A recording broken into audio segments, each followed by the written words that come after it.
Karl Marx, Grundrisse, Manuscritos Econômicos de 1857 a 1858, Esboços da Crítica da Economia Política, Editorial Bom Tempo, Editora UFRJ, edição 2011. Elementos fundamentais para a crítica da economia política, Grundrisse. Primeira parte. Segundo capítulo, item, curso do dinheiro. Letra C. O dinheiro como representante material da riqueza, acumulação de dinheiro, antes, no entanto, o dinheiro como matéria universal dos contratos, etc. Páginas 149 a 182. É da natureza do circuito que cada ponto apareça simultaneamente como ponto inicial e ponto final, e que, na verdade, apareça como um aspecto da medida em que se manifesta como outro.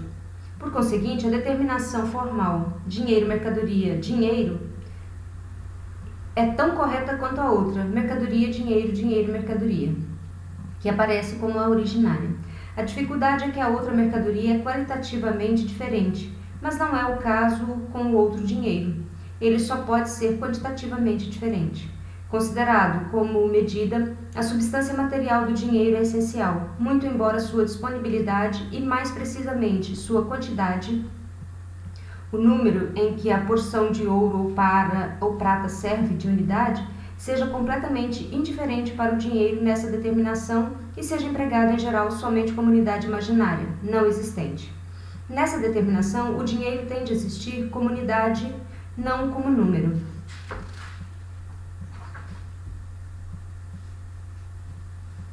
Quando digo que uma libra de algodão vale 8, digo que uma libra de algodão é igual a 1/116 avos de onça de ouro. A onça, a libra, ou a 3 libras, 17 shillings. Nesse caso, isso expressa ao mesmo tempo sua determinabilidade como valor de troca e como equivalente de todas as outras mercadorias que contêm tantas ou quantas vezes a onça de ouro, porque todas elas são igualmente comparadas com a onça de ouro. Essa relação original da libra de algodão com o ouro, pela qual é determinada a quantidade de ouro contida em uma onça de algodão, é posta pela quantidade de tempo de trabalho realizado em ambas, de substância comum efetiva do valor de troca. Isso tem de ser pressuposto a partir do capítulo que trata do valor de troca enquanto tal. A dificuldade de encontrar essa equação não é tão grande como parece. Por exemplo, no trabalho que produz diretamente ouro, o quantum determinado de ouro aparece diretamente como produto de uma jornada de trabalho. Por exemplo, a concorrência equipara as outras jornadas de trabalho a essa. Modificantes, modificados. Nota 134, após necessárias modificações. Direto ou indiretamente, em uma palavra, na produção imediata de ouro, um quanto determinado de ouro aparece imediatamente como produto e, por isso, como valor de um equivalente de um tempo de trabalho determinado. Em consequência, basta determinar o tempo de trabalho que está realizado nas diferentes mercadorias e equipará-lo com o tempo de trabalho que produz ouro diretamente para dizer quanto ouro está contido em uma mercadoria determinada. A determinação de todas as mercadorias como preço, como valores de troca medidos, é um processo que só acontece gradualmente, pressupõe troca frequente e, por essa razão, comparação frequente das mercadorias como valores de troca. Mais uma vez, a existência das mercadorias como preços deveio pressuposto, um pressuposto que é ele mesmo produto do processo social, um resultado do processo de produção social. A determinação de novos preços aparece simples, dado que os próprios elementos do custo ou dos custos de produção já estão, nesse caso, presentes na forma de preços, logo é preciso simplesmente somá-los. Alienação frequente, venda, venda frequente. Nota 135, ver página 140. Ou melhor, tudo isso deve ter continuidade para que os preços tenham uma certa regularidade. Entretanto, o ponto a que queríamos chegar aqui é o seguinte: o ouro em relação às mercadorias, na medida em que deve ser fixado como unidade de medida, é determinado pelo escambo, pela troca direta, da mesma maneira que a relação de todas as outras mercadorias entre si. No escambo, entretanto, o valor de troca é o produto somente em si. sua primeira forma fenomênica, mas o produto ainda não é o posto como valor de troca. De início, essa determinação não se estende por toda a produção, mas só tem relação com seu supérfluo, e por isso é ela mesma mais ou menos supérflua como a própria troca. Com um alargamento fortuito dos circuitos ou dos círculos das satisfações, dos gozos, relações a novos objetos, satisfação dos gozos, relação a novos objetos. Em razão disso, a troca só se dá em poucos pontos. Originalmente, ali onde terminava as comunidades naturais, em seu contato com estrangeiros, está limitada a um pequeno círculo e constitui algo de transitório e incidental em relação à produção. Desaparece tão casualmente quanto nasce. A troca direta, na qual o supérfluo da própria produção é trocado fortuitamente pelo supérfluo da produção estrangeira, é apenas a primeira ocorrência do produto como valor de troca em geral e é determinada por necessidades, desejos fortuitos. Mas caso aconteça a troca continua, caso devenha um ato continuado que contém em si mesmo os meios para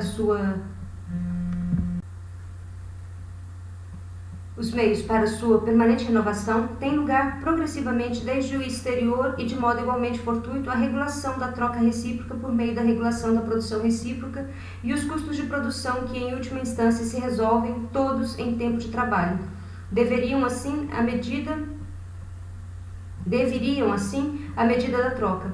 Isso nos mostra a gênese da troca e do valor de troca da mercadoria, mas as circunstâncias sob as quais uma relação ocorre pela primeira vez de maneira nenhuma nos mostra tal relação, nem a sua pureza, nem a sua totalidade. Um produto posto como valor de troca não é mais determinado essencialmente como simples produto. Ele é posto em uma qualidade diferente de sua qualidade natural. Ele é posto com relação, mais precisamente com relação universal, não como relação a uma mercadoria, mas a toda mercadoria, a todo produto possível. Expressa, por conseguinte, uma relação universal, o produto que se relaciona a si mesmo como a realização de um quanto determinado, do trabalho universal, do tempo de trabalho social, e por isso é o equivalente de todos os outros produtos na proporção expressa em seu valor de troca. O valor de troca subentende o trabalho social como substância de todos os produtos, abstraindo totalmente de sua naturalidade. Nada pode expressar uma relação sem se relacionar com uma coisa qualquer, e nada pode expressar uma relação universal sem se relacionar a um universal. Com o trabalho, ou como o trabalho é movimento, o tempo é sua medida natural. O escambo, em sua forma mais rudimentar, subentende o trabalho como substância, e o tempo de trabalho como medida das mercadorias, o que também se evidencia posteriormente, tão logo a troca se regulariza, devém contínua e deve conter em si mesma as condições recíprocas de sua renovação. A mercadoria só é valor de troca na medida em que é expressa em outra coisa, portanto, como relação. Um alqueire de trigo vale tantos alqueires de centeio. Nesse caso, o trigo é valor de troca à medida que é expresso em centeio, e o centeio valor de troca à medida que é expresso em trigo. Na medida em que cada uma das duas esteja em relação somente consigo mesma, não é valor de troca. Contudo, o próprio ouro, na relação em que aparece como medida, não é expresso como relação, como valor de troca, mas como quantidade natural de uma certa matéria, um peso natural de um ouro ou de uma prata. Em geral, a mercadoria na qual é expresso o valor de troca de uma outra jamais é expressa como valor de troca, jamais como relação, mas como quanto, determinado em sua constituição natural. Se um alqueire de trigo vale 3 alqueires de centeio, só o alqueire de trigo é expresso como valor de troca e não o alqueire de centeio. Na verdade, o outro também é posto em si. Um alqueire de centeio é então igual a 1/3 de alqueire de trigo, mas isso não está posto, sendo apenas uma segunda relação, que está de certo imediatamente presente na primeira. Quando uma mercadoria é expressa em de uma determinada matéria, 3 alqueires de centeio não são em si um valor, mas apenas centeio que ocupa determinado um quanto de espaço, medido por uma medida espacial. O mesmo sucede com o dinheiro, quando medido da comunidade na qual os valores de troca das outras mercadorias são medidos. É um peso determinado da substância natural na qual representado ouro, prata, etc. Se um alqueire de trigo tem o preço de 77 shillings, ele é expresso como uma outra coisa a qual é igual, como uma onça de ouro, como troca. Não é expressa como valor de troca, mas como determinado um quanto de si mesma, de sua substância natural, de ouro. Se um alqueire de trigo tem o preço de 77 shillings, ou de uma onça de ouro, esse preço pode ser um valor maior ou menor, pois uma onça de ouro aumentará ou diminuirá em valor em proporção à quantidade de trabalho exigida para sua produção, mas isso é indiferente para sua determinação de preço enquanto tal, dado que seu preço de 77 shillings exprime exatamente a relação na qual ele é equivalente para todas as outras mercadorias, na qual pode comprá-las. A determinabilidade da determinação de preço, se o alqueiro é 77 ou 1.780 shillings, não faz parte da determinação do preço propriamente dita, do pôr do trigo como preço. Ele tem um preço, custe ele 100 ou 1 shilling. O preço expressa somente seu valor de troca em uma unidade comum a todas as mercadorias. Pressupõe, portanto, que esse valor de troca já é regulado por outras relações. O fato de que um quarter de trigo tem o preço de uma onça de ouro, visto que ouro e trigo, como coisas naturais, não têm absolutamente qualquer relação entre si, enquanto tais não são medida um para o outro, são mutuamente indiferentes. É certamente descoberto pelo fato de que a própria onça de ouro, por sua vez, é posta em relação com o tempo de trabalho necessário à sua produção, e desse modo, ambos, trigo e ouro, são postos em relação como uma terceira coisa. O trabalho nessa relação e nessa relação são igualados, pelo fato de que, por isso, ambos são comparados um ao outro como valores de troca. Mas isso só nos mostra como o preço do trigo foi descoberto, a quantidade de ouro a qual foi igualado. Nessa própria relação em que o dinheiro aparece como preço do trigo, ele próprio não é posto, por sua vez, como relação, como valor de troca, mas como um quantum determinado de uma matéria natural.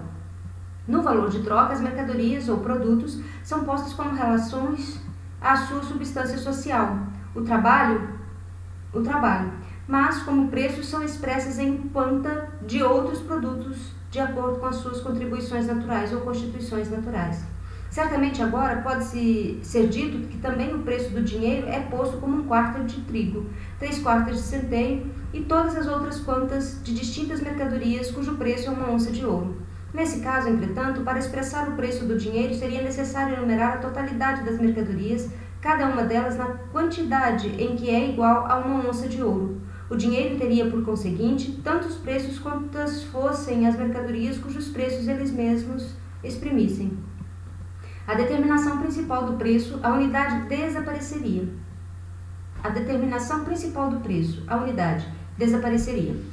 Nenhuma mercadoria expressaria o preço do dinheiro, porque nenhuma expressaria sua relação a todas as outras mercadorias, seu valor de troca universal. Mas o específico do preço é que o próprio valor de troca deve ser expresso em sua universalidade e não obstante em uma mercadoria determinada. Mas mesmo isso é indiferente, na medida em que o dinheiro aparece como matéria na qual o preço de todas as mercadorias é expresso. O próprio dinheiro é posto como quantum determinado de ouro ou de prata e etc. Em síntese, de sua matéria natural. Simples quantum de uma matéria determinada e não ele mesmo como valor de troca, como relação. Assim, toda mercadoria na qual uma e outra é expressa como preço, não é ela própria posta como valor de troca, mas como simples quantum de si mesma.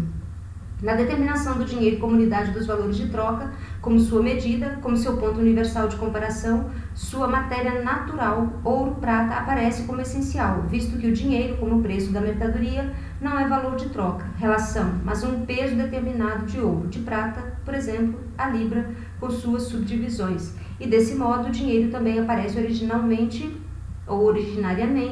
como libra, a es grave, nota 136. Antigo dinheiro de cobre não cunhado, denominação posterior do antigo as, de peso integral, 1 libra, depois da qual foi introduzido um novo as, mais leve. O primeiro as com 2 S, o segundo com S só. É precisamente isto o que diferencia o preço do valor de troca, e vimos que o valor de troca compele necessariamente a determinação de preço, daí o absurdo daqueles que fazem do tempo de trabalho enquanto tal um dinheiro. que desejam estabelecer e não estabelecer a diferença entre preço e valor de troca. O dinheiro como medida, como elemento da determinação do preço, como unidade de medida do valor de troca, apresenta assim o fenômeno de que, primeiro, só é necessário como unidade imaginária uma vez determinado o valor de troca de uma onça de ouro com respeito a uma mercadoria qualquer de que sua presença efetiva é supérflua e, mais ainda, por consequência, a quantidade em que está presente, como indicador do valor, é indiferente à sua quantidade. Quantidade que existe em um país necessário somente como unidade de conta.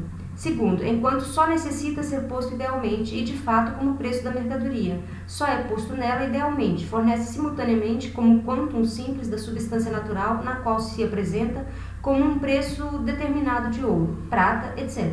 Aceito como unidade o ponto de comparação, a unidade, a medida.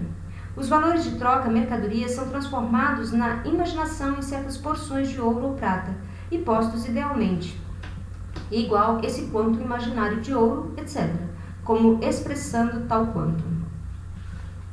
Mas, se passarmos agora à segunda determinação do dinheiro como meio de troca e realizador dos preços, descobrimos que, aqui, o dinheiro tem de estar presente em quantidade determinada, que o peso de ouro ou de prata, posto como unidade, é necessária em uma quantidade de peças determinadas para ser adequado a essa determinação, sendo dada, por um lado, a soma dos preços a realizar, que depende do preço de uma mercadoria determinada X sua quantidade, e por outro, a velocidade de circulação do dinheiro, uma certa quantidade de meio de circulação é requerida. Mas, se considerarmos mais de perto a forma originária, a forma imediata na qual se apresenta a circulação, mercadoria, dinheiro, dinheiro, mercadoria, o dinheiro aparece nela como puro meio de troca.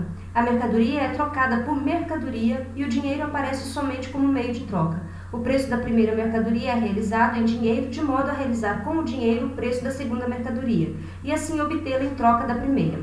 Depois que o preço da primeira mercadoria é realizado, o objetivo daquele que obteve agora o seu preço em dinheiro não é obter preço da segunda mercadoria, mas ele paga o seu preço para obter a mercadoria. No fundo, o dinheiro serviu-lhe, portanto, para trocar a primeira mercadoria pela segunda. Como simples meio de circulação, o dinheiro não tem nenhuma outra finalidade. O homem que vendeu sua mercadoria por dinheiro deseja comprar de novo a mercadoria, e aquele de quem ele a compra precisa novamente de dinheiro para comprar a mercadoria, etc. Nessa determinação, como puro meio de circulação, a determinação do próprio dinheiro consiste somente nesse curso que executa pelo fato de que sua quantidade é antecipadamente determinada, sua quantidade de peças.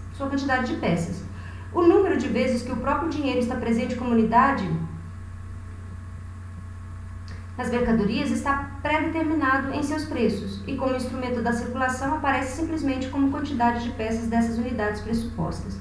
Na medida em que o dinheiro realiza o preço das mercadorias, a mercadoria é trocada por seu equivalente real em ouro e prata.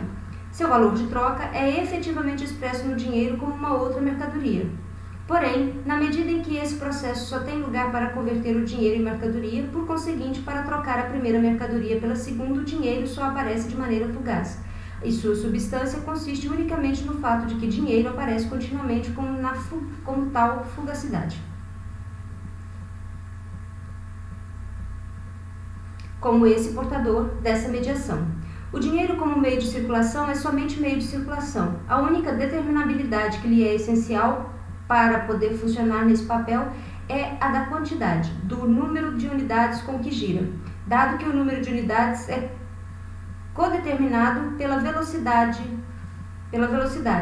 Esta última não precisa ser aqui mencionada em particular. Na medida em que ele realiza o preço, sua existência material, como ouro e prata, é essencial, mas na medida em que essa realização é apenas fugaz e deve suprimir a si mesma, essa existência material é indiferente. É somente uma aparência, como se tratasse de trocar a mercadoria por outro, ouro ou prata, ou como uma mercadoria particular, uma aparência que desvanece quando o processo está concluído. Tão logo o ouro e a prata são de novo trocados por mercadoria e com isso mercadoria é trocada por mercadoria. Por essa razão, o ouro e a prata como simples meios de circulação ou meio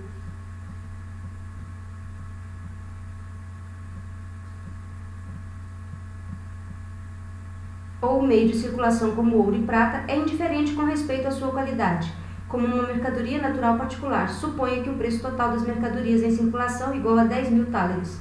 A sua medida é, então, 1 thaler igual a X peso de prata. Suponha agora que 100 thalers sejam necessários para fazer circular tais mercadorias em 6 horas.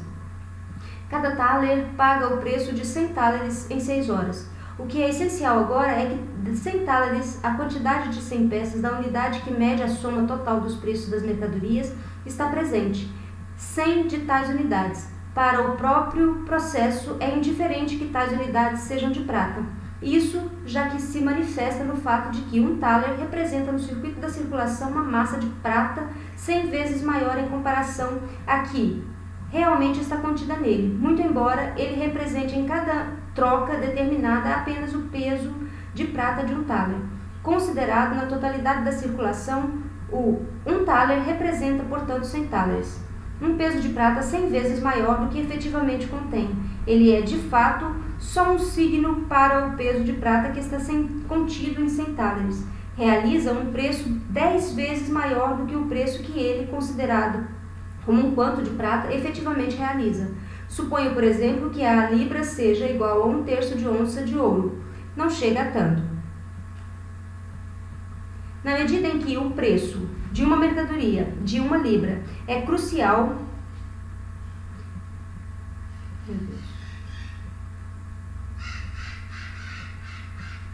se o preço de 1 libra é realizado, que a mercadoria é trocada por 1 libra é crucial, que a libra contém efetivamente 1/3 de onça de ouro.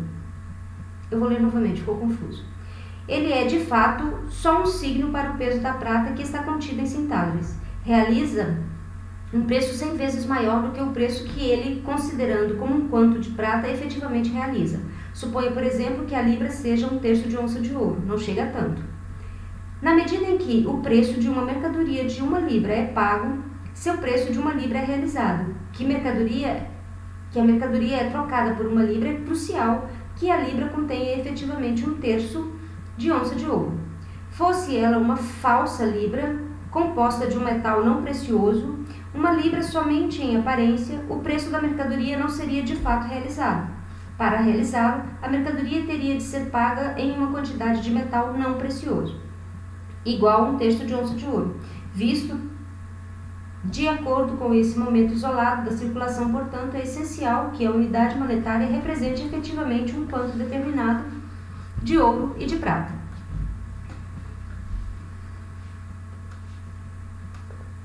No entanto, se tomarmos a totalidade da circulação como um processo fechado em si mesmo, mercadoria, dinheiro, dinheiro, mercadoria, a coisa se comporta de uma outra maneira. No primeiro caso, a realização do preço seria só aparente, somente parte do seu preço seria realizada. O preço nela posto idealmente não seria posto realmente. A mercadoria, que é idealmente posta igual a tantas partes de pesos de ouro na troca efetiva, não se resolveria com tantas partes de peso de ouro. Mas, se uma falsa libra circulasse no lugar de uma autêntica, prestaria absolutamente o mesmo serviço na circulação como um todo do que faria se fosse genuína.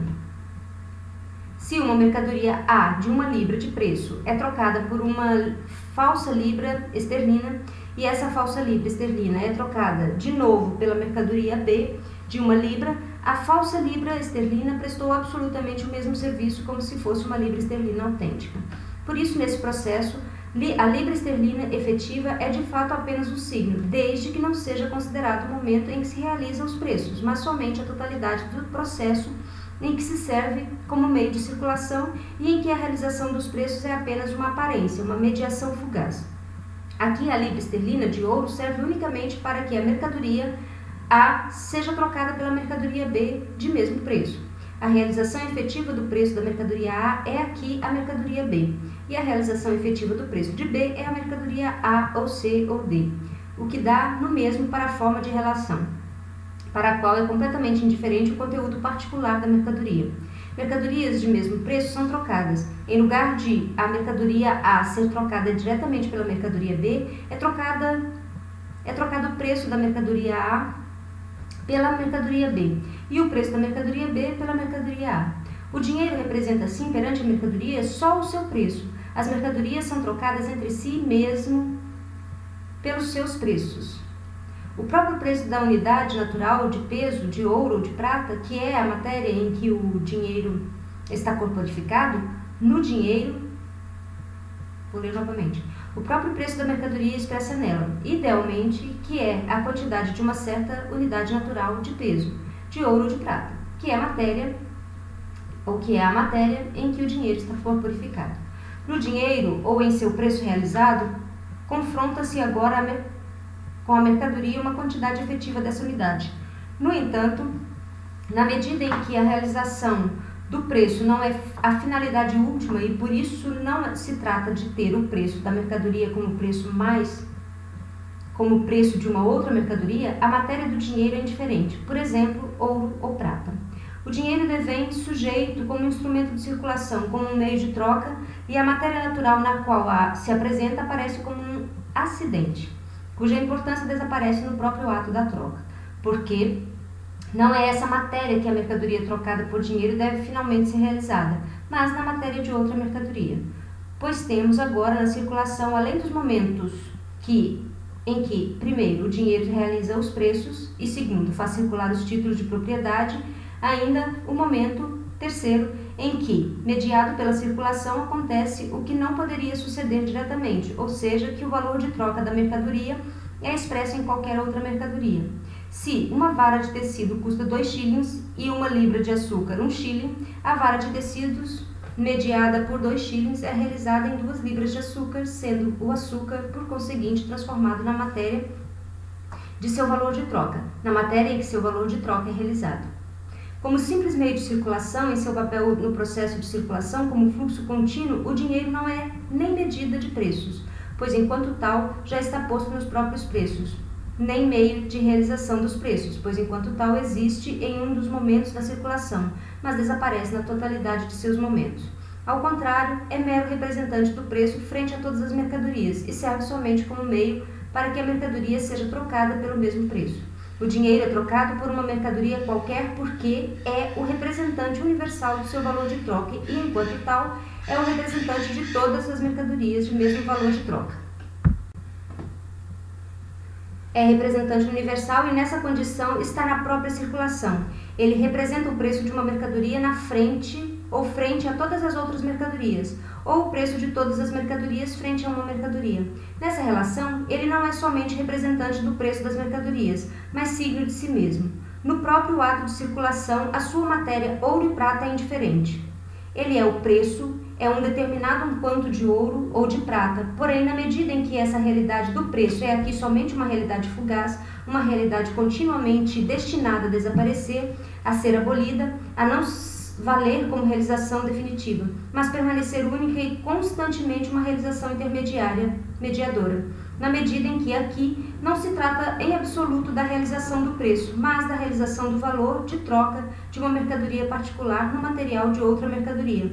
O material próprio do dinheiro é indiferente, efêmero como realização do preço, uma vez que esta mesma desaparece. Por isso, enquanto está nesse constante movimento, o dinheiro só existe como representante do valor de troca, o qual só devém efetivo à medida em que o valor de troca é efetivo e toma o lugar de seu representante na maneira contínua, ou de maneira contínua. Troca constantemente de lugar com ele, constantemente se troca por ele. Nesse processo, portanto, a sua realidade não é a de que ele é o preço, mas de que ele o representa. É seu representante objetivamente presente do preço, logo de si mesmo, e enquanto tal do valor de troca das mercadorias. Como meio de troca, realiza os preços das mercadorias unicamente para pôr o valor de troca de uma mercadoria na outra como uma unidade, para realizar o seu valor de troca na outra mercadoria, para pôr a outra mercadoria como material de seu valor de troca. Somente na circulação, por conseguinte, o dinheiro é tal signo objetivo. Retirado dela é novamente preço realizado, mas no interior do processo, como vimos, a quantidade e o número desses signos objetivos da unidade monetária é essencialmente determinada. Portanto, enquanto o dinheiro se encontra na circulação onde aparece como dinheiro, existe perante as mercadorias sua substância material, seu substrato como quantum determinado de ouro e de prata. É indiferente ao passo que sua quantidade, pelo contrário, é essencialmente determinada, porque nesse caso ele é só signo para determinada quantidade dessa unidade. Contudo, em sua determinação como medida em que o dinheiro só é usado idealmente, a sua substância material é essencial, embora sua quantidade e sua existência sejam absolutamente indiferentes. Segue-se daí que o dinheiro, como ouro e prata, na condição exclusiva de meio de circulação, meio de troca, pode ser substituído por qualquer outro signo que expresse um quantum determinado de sua unidade, e dessa maneira o dinheiro simbólico pode substituir o dinheiro real, porque o próprio dinheiro material como simples meio de troca é simbólico. A partir dessas contraditórias determinações do dinheiro como medida, como realização dos preços e como simples meio de troca, explica-se o fenômeno de outro modo inexplicável de que o dinheiro se deprecia e os preços se elevam quando dinheiro metálico, ouro ou prata, é falsificado pela adição de metais inferiores, porque nesse caso a medida dos preços não são mais os custos de produção, digamos, da onça de ouro, mas da onça misturada com 2/3 de cobre, etc. As falsificações das moedas, na medida em que consistem simplesmente da falsificação ou modificação dos nomes das partes alíquotas do peso do metal precioso, que, por exemplo, a 8ª parte de uma onça seja denominada um soberano, deixam a medida absolutamente a mesma e modificam somente seu nome. Se antes 1/4 de onça era denominado um soberano e agora é 1/8, o preço de um soberano expressa não mais do que 1/8 de onça de ouro. Por conseguinte, são necessários cerca de 2 soberanos para expressar o mesmo preço exteriormente expresso por um soberano. Ou ainda, na mera falsificação do nome das partes alíquotas do metal precioso, a medida permanece a mesma, mas a parte alíquota é expressa no dobro de francos, etc., do que antes. De outro lado, se o substrato do dinheiro, ouro ou prata, é completamente suprimido e substituído por papel com o signo de quantum determinado de dinheiro real na quantidade requerida pela circulação, o papel gira ao valor total do ouro e da prata. No primeiro caso, porque o meio de circulação é ao mesmo tempo o material do dinheiro como medida, e o material no qual o preço se realiza em definitivo. No segundo caso, porque o dinheiro está unicamente em sua determinação como meio de circulação. Ilustração do equívoco grosseiro a respeito das contraditórias determinações do dinheiro. O preço é exatamente determinado pela quantidade de dinheiro que existe para se comprar com ele. Todas as mercadorias do mundo não podem valer mais do que todo o dinheiro do mundo. Em primeiro lugar, a determinação de preço nada tem a ver com a venda efetiva. Nela, o dinheiro existe somente como medida. Em segundo lugar, todas as mercadorias que se encontram em circulação poderiam valer 1000 vezes mais do que o dinheiro existente no mundo, se cada peça de dinheiro circulasse 1000 vezes. Nota 137. Passagem extraída de The Panic and the People, Londres, número 29 e 25, 8/11/1857, página 1.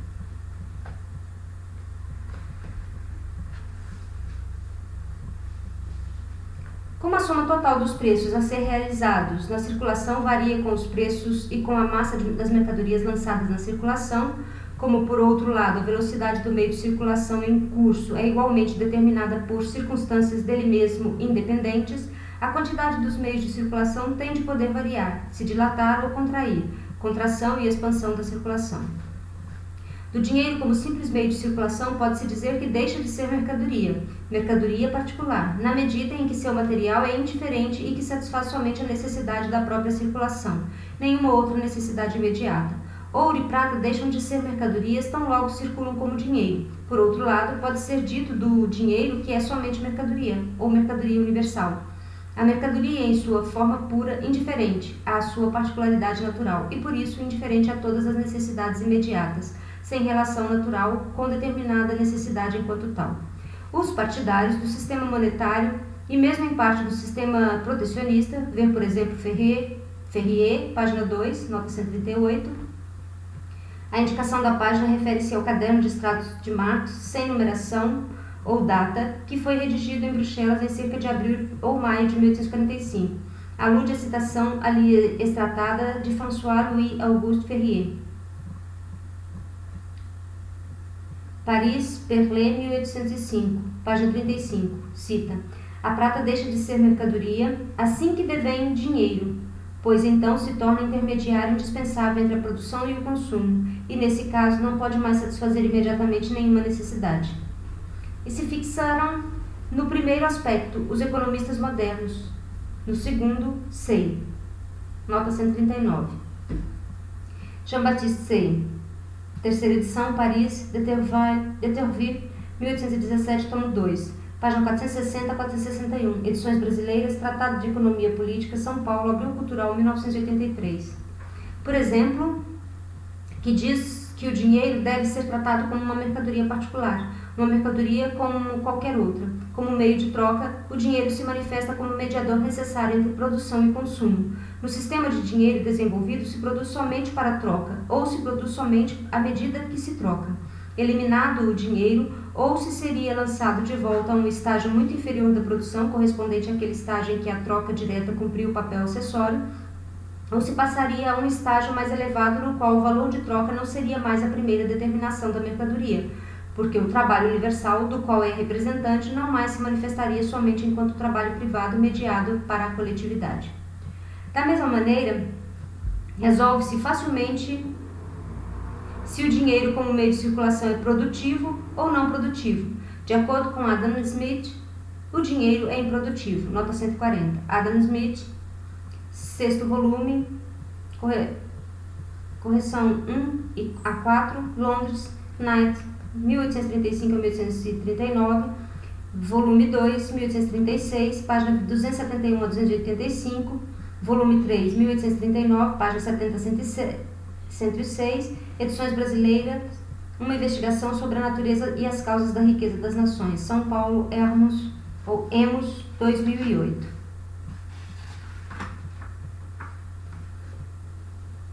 Porém, afirma Ferrier, por exemplo, cita: ele cria os valores porque estes não existiriam sem ele. Nota 141, fim da citação.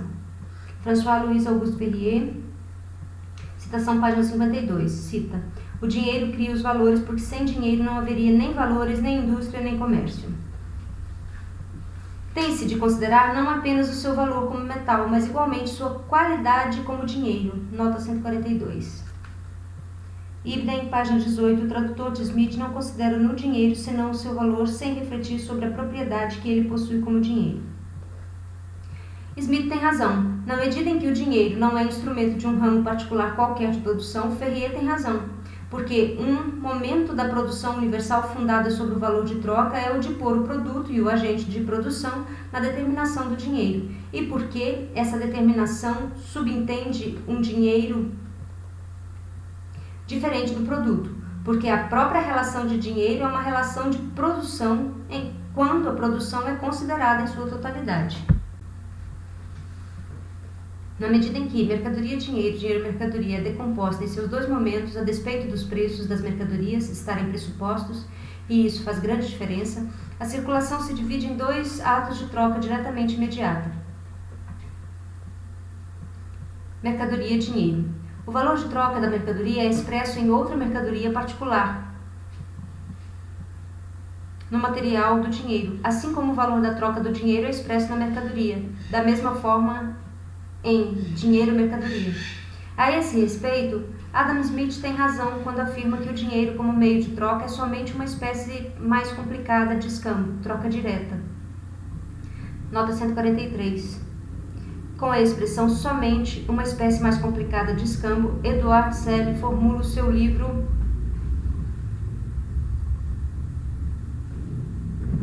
Londres, Headway, 1830, página 3. O ponto de vista de Adam Smith, tal como está expresso em seu volume 1, capítulo 4. Porém, se é considerada a totalidade do processo e não os dois momentos como atos indiferentes, em que a mercadoria é realizada no dinheiro e o dinheiro na mercadoria, têm razão os adversários de Adam Smith quando afirmam que ele interpretou mal a natureza do dinheiro e que a circulação de dinheiro expulsa o escambo. Uma vez que o dinheiro serve somente para saldar a divisão aritmética que resulta da divisão do trabalho, nota 144, Eduardo Solé, citação página 5, a divisão aritmética que resulta da divisão do trabalho. Tais cifras aritméticas têm pouca necessidade de ser de ouro ou prata quanto às medidas de comprimento. Ver Solé, página 20, nota 145. A indicação da página refere-se ao caderno de extratos 3, de 1850. A passagem corresponde ao livro de Solé, Ibidem, páginas 5 e 6. Tem o seguinte teor: dizer que essas somas aritméticas deveriam ser de ouro ou prata é dizer que medidas de distância em pés deveriam ser de ouro ou prata. As mercadorias se convertem de mercadorias em gêneros e ingressam no consumo. Não o dinheiro, como meio de circulação, em nenhum ponto deixa de ser mercadoria, desde que permaneça nas determinações do meio de circulação. Passamos agora à terceira determinação do dinheiro, que de início resulta da segunda forma de circulação, dinheiro, mercadoria, mercadoria, dinheiro, na qual o dinheiro não se manifesta somente como meio, tampouco apenas como medida, mas como fim em si mesmo, e por isso sai da sua circulação exatamente como a mercadoria particular que por ora conclui seu movimento circular e de mercadoria. Devém gênero. Antes é preciso observar ainda que pressuposta a determinação do dinheiro como uma relação imanente da produção universal fundada sobre o valor de troca, sua função como instrumento de produção pode ser demonstrada em alguns casos singulares. A utilidade do ouro e da prata baseia-se no fato de que substituem o trabalho. Lauderdale, página 11, nota 146. A indicação da página refere-se a um caderno de extratos de Bruxelas de 1845. A passagem corresponde no livro de James Lauderdale, a tradução de Legentier de Lavèche, Paris, Dentour, 1808, página 140. Tem o seguinte teor: o ouro e a prata como dinheiro não são apreciados senão por sua utilidade para substituir o trabalho. Sem dinheiro, é necessária uma série de permutas antes que o objeto desejado seja obtido na troca. Além disso, em cada troca particular seria necessário realizar uma investigação sobre o valor relativo das mercadorias. A primeira tarefa poupa o dinheiro como instrumento de troca, instrumento de comércio. A segunda como medida do valor e representante de todas as mercadorias. Idem, nota 147. Marx reproduz de modo abreviado a explicação feita por Lauderdale nas páginas 140 e 144, já citados. A afirmação oposta, de acordo com a qual o dinheiro não é produtivo, diz apenas que é improdutivo, fora da determinabilidade na qual é produtivo como medida, instrumento de circulação e representante dos valores, que sua quantidade somente é produtiva à medida que é requerida para satisfazer tais determinações. O fato de que devém não somente improdutivo, mas gastos gerais de produção, tão logo é utilizado em quantidade maior do que é necessária a essa sua determinação produtiva, é uma verdade que vale para qualquer outro instrumento de produção e de troca, tanto para a máquina como para o meio de transporte. Mas caso se pretenda dizer com isso que o dinheiro troca apenas riqueza real existente, então é falso, pois o dinheiro também é trocado e compra trabalho, a própria atividade produtiva, riqueza potencial. A terceira determinação do dinheiro em seu desenvolvimento completo pressupõe as duas primeiras determinações e a sua unidade. O dinheiro tem, portanto, uma existência autônoma fora da circulação. Saiu da circulação como mercadoria particular para ser transformado em uma forma de dinheiro em objetos de luxo, joias, ouro e prata, enquanto o trabalho artesanal é muito simples, como, por exemplo, o período inglês mais antigo. É constante a transformação da moeda de prata em prataria e vice-versa. Ver Taylor, nota 148, James Taylor, Londres, Taylor, 1828. Ou como o dinheiro pode ser acumulado e assim constituir um tesouro. Na medida em que provém da circulação em sua existência autônoma, o dinheiro se manifesta nessa mesma existência como um resultado da circulação. Ele se fecha sobre si mesmo pela circulação. Nessa determinabilidade já está contida de maneira latente sua determinação como capital. É negado apenas como um meio de troca. No entanto, dado que historicamente pode ser posto como medida antes de se manifestar como meio de troca, e pode manifestar-se como meio de troca antes de ser posto como medida, neste último caso existiria somente como mercadoria privilegiada. Então, pode também o dinheiro manifestar-se historicamente na terceira determinação antes de ser posto nas duas anteriores.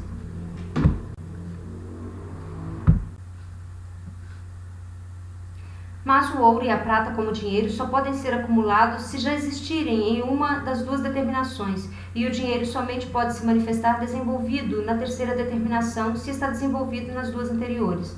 Do contrário, sua acumulação é apenas acumulação de ouro e prata, não de dinheiro.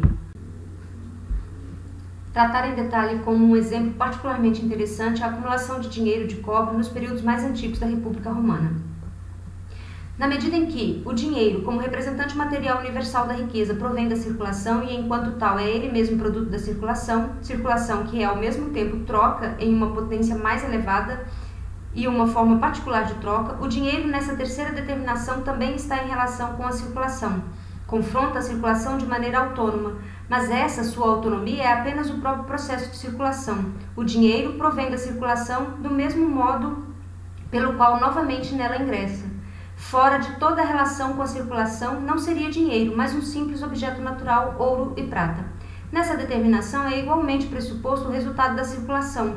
A sua própria autonomia não é a supressão de sua relação com a circulação, mas relação negativa a ela. Isso está contido nessa autonomia enquanto resultado de dinheiro, mercadoria, mercadoria, dinheiro, no próprio dinheiro enquanto capital. Está posto que, primeiro, é igualmente pressuposto e resultado da circulação. Segundo, sua própria autonomia. Por essa razão, é somente relação negativa, mas ainda assim relação com a circulação. Terceiro, ele próprio é posto como instrumento de produção, na medida em que a circulação não mais se manifesta em sua simplicidade primeira, como troca quantitativa, mas como processo de produção, como metabolismo real. Desse modo, o próprio dinheiro é determinado como um momento particular desse processo de produção. Na produção, não se trata apenas de uma simples determinação de preço, de traduzir os valores de troca de mercadorias em uma unidade comum, mas da criação de valores de troca e, por conseguinte, também da criação da determinabilidade dos preços. Não se trata apenas do simples pôr da forma, mas do seu conteúdo. Se em virtude disso, na circulação simples, o dinheiro em geral se manifesta como produtivo, na medida em que a própria circulação é em geral um momento do sistema de produção, tal determinação é somente para nós. Ainda não está posta no dinheiro. Quarto, por isso o dinheiro, enquanto capital, se manifesta igualmente posto como relação consigo mesmo e mediado pela circulação, na relação dos juros e do capital. No entanto, aqui não temos ainda de tratar dessas determinações, mas simplesmente considerar o dinheiro tal como emergiu em sua terceira determinação como dinheiro autônomo, em face da circulação, como emergiu efetivamente de suas determinações anteriores. Um aumento do dinheiro é somente aumento dos meios de conta. Nota 149. John Charles Sismond, Bruxelas, Londres, Société Typographique Belge, Dulin et Compagnie, 1838, tomo 2, página 278. Isso é correto somente na medida em que o dinheiro é determinado como simples meio de troca. Na outra propriedade, é igualmente aumento dos meios de pagamento. Cita: o comércio separou a sombra do corpo, e introduziu a possibilidade de possuí-los separadamente. Nota 150. Ibidem, página 300. O dinheiro é agora, portanto, o valor de troca autonomizado. Enquanto tal, manifesta-se como meio de troca, sempre nascente, em sua forma universal. Possui sem dúvida uma corporalidade ou substância particular, ouro e prata, e é justamente essa que lhe confere sua autonomia, pois aquilo que existe somente em ouro como determinação ou relação não é autônomo. Por outro lado, nessa corporalidade autônoma, como ouro e prata, o dinheiro representa não apenas o valor de troca de uma mercadoria em relação às outras, mas o valor de troca em relação a todas as mercadorias, e não obstante ele próprio possua uma substância manifesta-se simultaneamente em sua existência particular como ouro e prata, como o valor de troca universal das outras mercadorias. De um lado, é possuído o valor de troca universal das outras mercadorias. De um lado, é possuído enquanto valor de troca das mercadorias. De outro, as mercadorias figuram umas tantas substâncias particulares do valor de troca, que pode, desse modo, transformar-se igualmente em qualquer uma dessas mercadorias por meio de troca, uma vez que é indiferente e superior à sua determinabilidade e particularidade. As mercadorias são, por conseguinte, apenas existências contingentes. Ele, o dinheiro, é o epítome de todas as coisas. Nota 151, referência à expressão de Pierre Boisguilbert em sua obra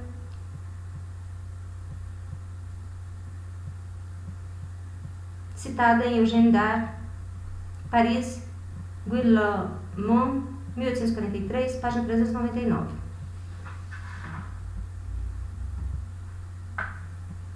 No qual se apaga o seu caráter particular, a riqueza universal como conciso compêndio perante sua extensão e fragmento no mundo das mercadorias.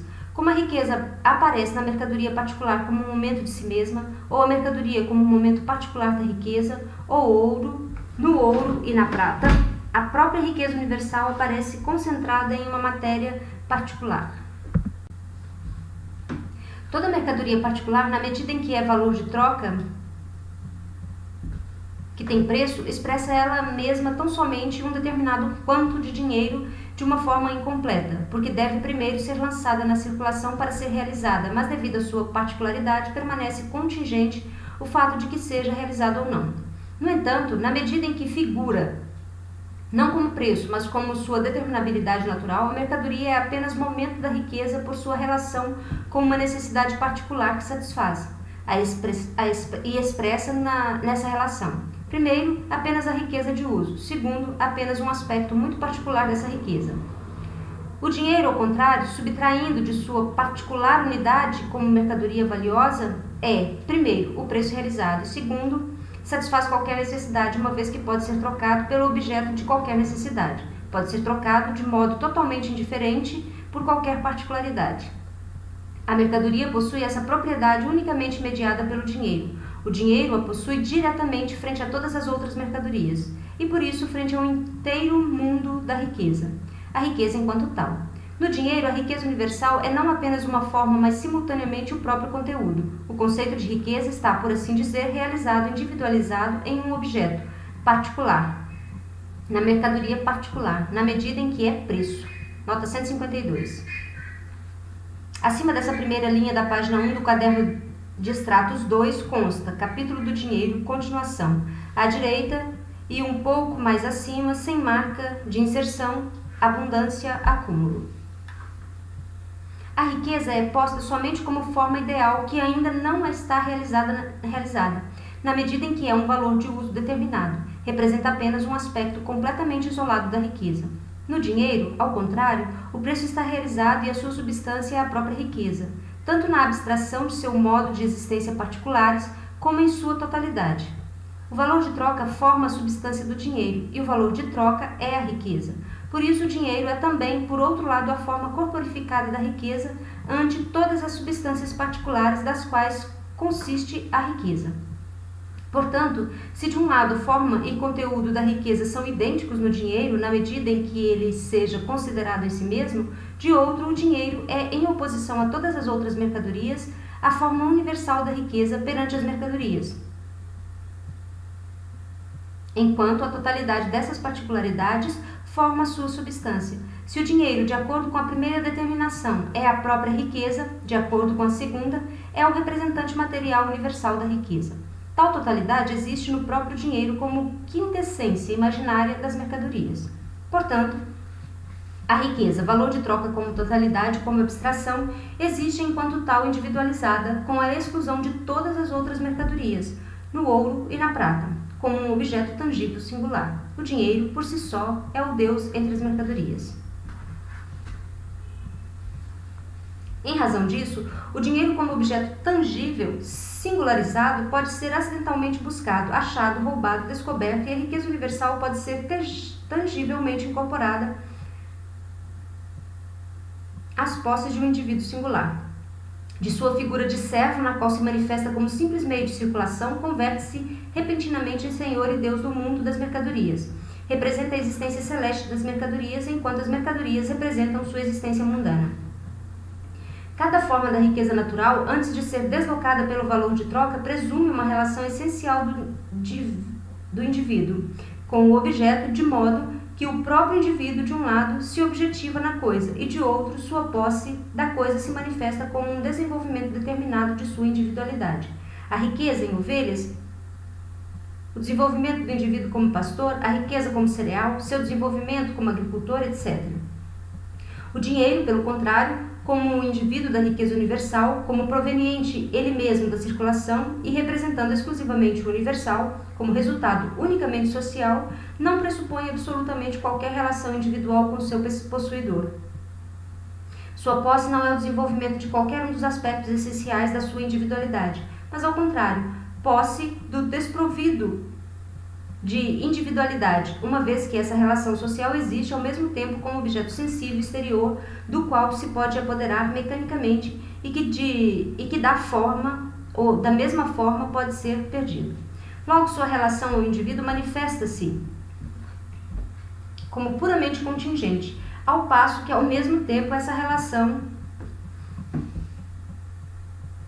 a uma coisa sem absolutamente nenhuma relação com sua individualidade lhe confere, pelo caráter dessa coisa, o poder universal sobre a sociedade, sobre o inteiro mundo dos prazeres, dos trabalhos, etc. Seria, por exemplo, como se o achar de uma pedra me proporcionasse, independentemente da minha individualidade, a possessão de todas as ciências. A possessão do dinheiro me coloca em relação com a riqueza social, exatamente na mesma relação que a pedra filosofal me colocaria com as ciências. Por essa razão, o dinheiro não é apenas um objeto da mania de enriquecimento, mas sim o seu objeto. A mania de enriquecimento é, por essência, auris sacra fames. Nota 153. A maldita fome de dinheiro. Virgílio, Eneida, Rio de Janeiro, Martins, 2004, canto 3, verso 57.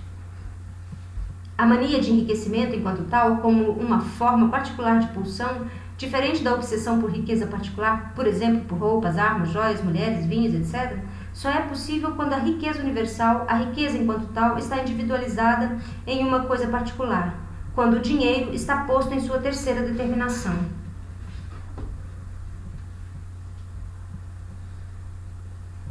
O dinheiro, portanto, não é apenas objeto, mas ao mesmo tempo a fonte da mania de enriquecimento. A ganância também é possível sem dinheiro. A mania de enriquecimento é produto de um determinado desenvolvimento social, desenvolvimento que não é natural, por oposição ao histórico.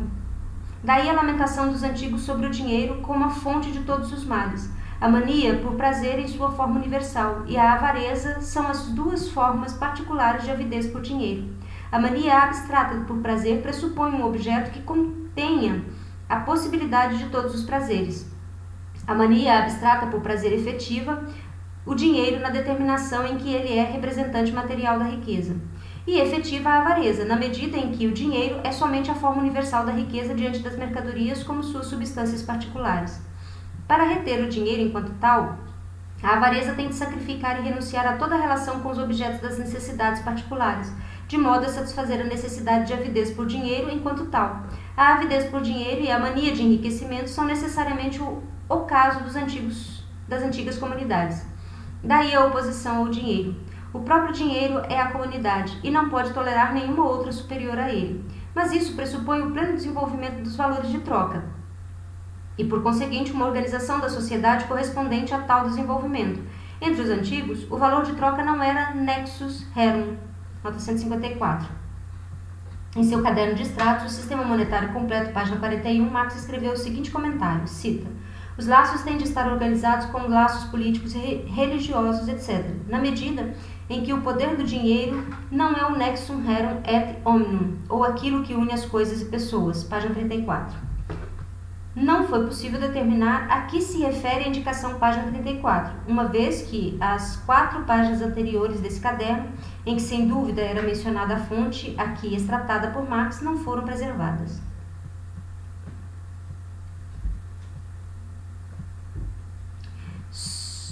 só se manifesta assim entre os povos comerciantes, que, no entanto, tinham apenas comércio itinerante e não produziam para si mesmos. Ao menos era apenas comércio itinerante e não produziam para si mesmos.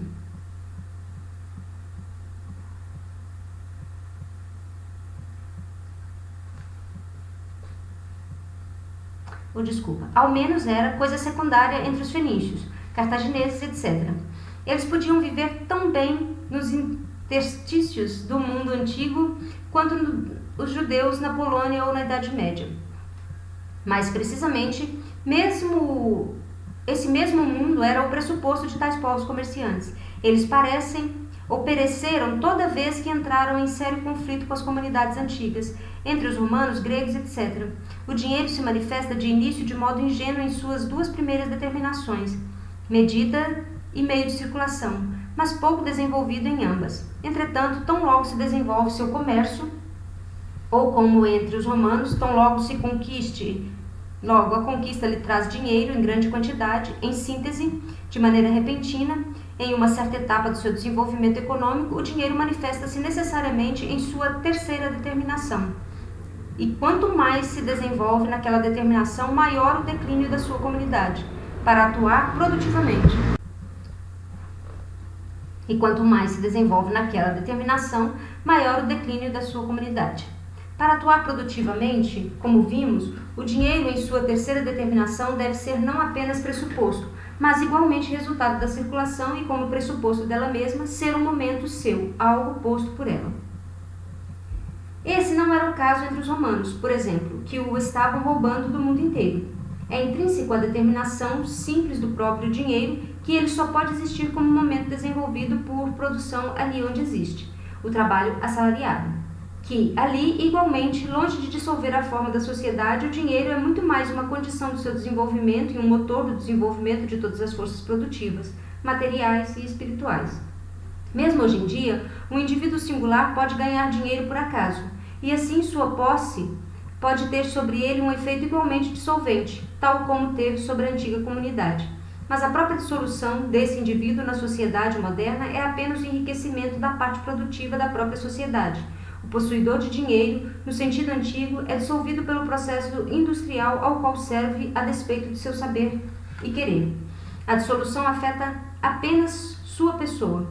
Como representante material da riqueza universal, como valor de troca individualizado, o dinheiro deve ser imediatamente objeto, fim e produto do trabalho universal, do trabalho de todos os singulares. O trabalho tem de produzir imediatamente o valor de troca. Dinheiro, dinheiro. Por essa razão, tem de ser trabalho assalariado. A mania de enriquecimento como pulsão de todos, porquanto cada um quer produzir dinheiro, cria a riqueza universal. Só desse modo, a mania de enriquecimento universal pode devir à fonte da riqueza universal que se reproduz de maneira contínua. Quando o trabalho é trabalho assalariado, a sua finalidade é imediatamente dinheiro. A riqueza universal é posta como sua finalidade e seu objeto.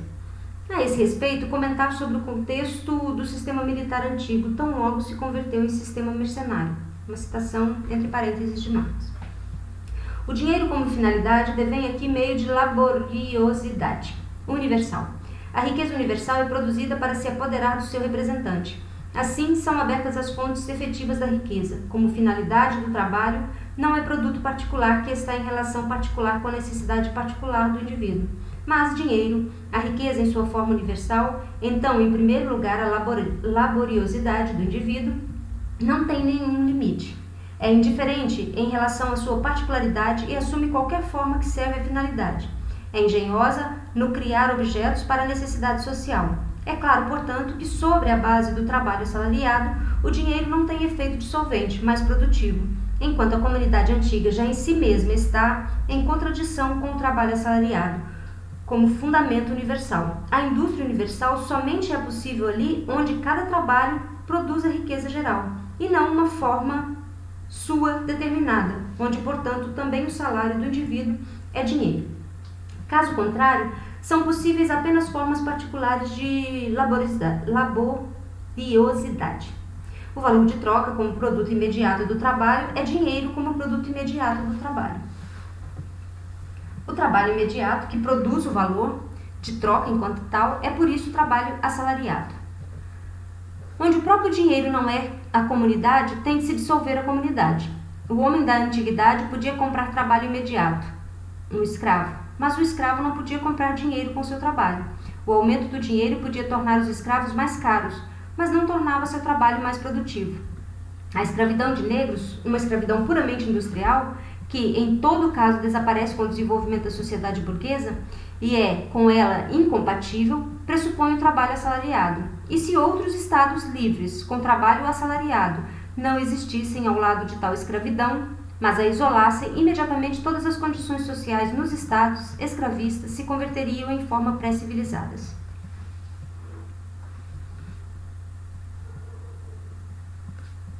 O dinheiro como valor de troca individualizado e por isso como riqueza encarnada foi buscado na alquimia. Figura nessa determinação no sistema monetário mercantil. A época que precede o desenvolvimento da moderna sociedade industrial é inaugurada com a avidez universal pelo dinheiro, tanto do indivíduo como dos estados. O desenvolvimento efetivo das fontes de riqueza ocorre, por assim dizer, à sua revelia, como meio de se apoderar do representante da riqueza. Ali onde o dinheiro não tem origem na circulação, como na Espanha, mas é encontrado diretamente,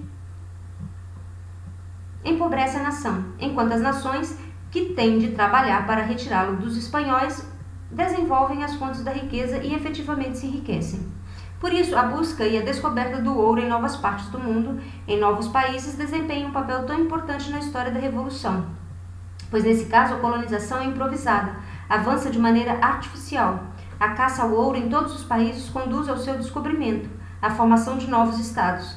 Antes de tudo, a ampliação das mercadorias ingressando na circulação, induzindo novas necessidades e atraindo distantes regiões do mundo para o processo de troca e de metabolismo.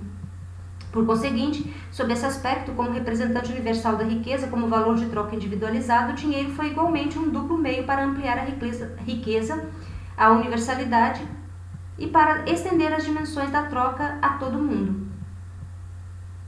Para criar pela primeira vez, quanto à matéria e ao espaço, a efetiva universalidade do valor de troca. No entanto, é inerente à determinação aqui desenvolvida que a ilusão sobre a natureza, a fixação de uma de suas determinações em sua abstração e com a cegueira diante das contradições nela própria contidas, confere-lhe esse significado efetivamente mágico à revelia dos indivíduos. Na verdade, em virtude dessa determinação em si mesma contraditória e, por isso, ilusória, o dinheiro devém um instrumento tão extraordinário no desenvolvimento efetivo das forças produtivas sociais. Nota 155. Na margem superior dessa página, sem marca de inserção, escambo, venda, comércio, 3 etapas da troca. Stewart. O pressuposto elementar da sociedade burguesa é que o trabalho produz imediatamente o valor de troca, por conseguinte dinheiro, e então igualmente que o dinheiro compra imediatamente o trabalho e por isso o trabalhador tão somente na medida em que ele próprio aliena sua atividade na troca. Portanto, o trabalho assalariado por um lado e capital por outro são apenas outras formas do valor de troca desenvolvidos e do dinheiro enquanto sua encarnação. Com isso, o dinheiro é ao mesmo tempo imediatamente a comunidade real, uma vez que é a substância universal da existência para todos os produtos coletivos de todos. No entanto, a comunidade do dinheiro, como já vimos, é pura abstração, pura coisa exterior e contingente para o singular, e simultaneamente puro meio de satisfação como singular isolado. A comunidade antiga pressupõe uma relação completamente distinta do indivíduo para si. Portanto, o desenvolvimento do dinheiro, em sua terceira determinação, rompe tal relação. Toda produção é uma objetivação do indivíduo. Porém, no dinheiro, valor de troca, a objetivação do indivíduo não é sua objetivação, em sua determinabilidade natural, mas sua objetivação como posto de uma relação social que simultaneamente lhe é exterior. O dinheiro posto na forma de meio de circulação é moeda. Como moeda, perde seu próprio valor de uso. Seu valor de uso coincide com sua determinação como meio de circulação. Tem de ser primeiro refundido para, por exemplo, poder funcionar como dinheiro enquanto tal. Tem de ser desmonetizado Por essa razão, na moeda o dinheiro é também apenas um signo e é indiferente ao seu material. Como moeda, no entanto, perde também o seu caráter universal, adota um caráter nacional local. Decompõe-se em moedas de vários tipos de acordo com o material de que consiste, ouro, cobre, prata, etc. Recebe um título político e fala, por assim dizer, uma língua diferente nos diferentes países. Finalmente, em seu próprio país, recebe distintas denominações, etc. Por isso, o dinheiro em sua terceira determinação, como dinheiro autonomamente saído e contraposto à circulação, nega ainda seu caráter como moeda. Representa-se como ouro ou prata, ou reapresenta-se como ouro ou prata, seja fundido, seja apenas avaliado de acordo com seu peso de ouro ou prata. Também perde novamente o seu caráter nacional e funciona como meio de troca entre nações, como meio de troca universal, não mais como signo, mas como um determinado quantum de ouro e prata. Por essa razão, no sistema de troca internacional mais desenvolvido, o ouro e a prata reaparecem na mesma forma com a qual cumpriram um papel nos escândalos originários.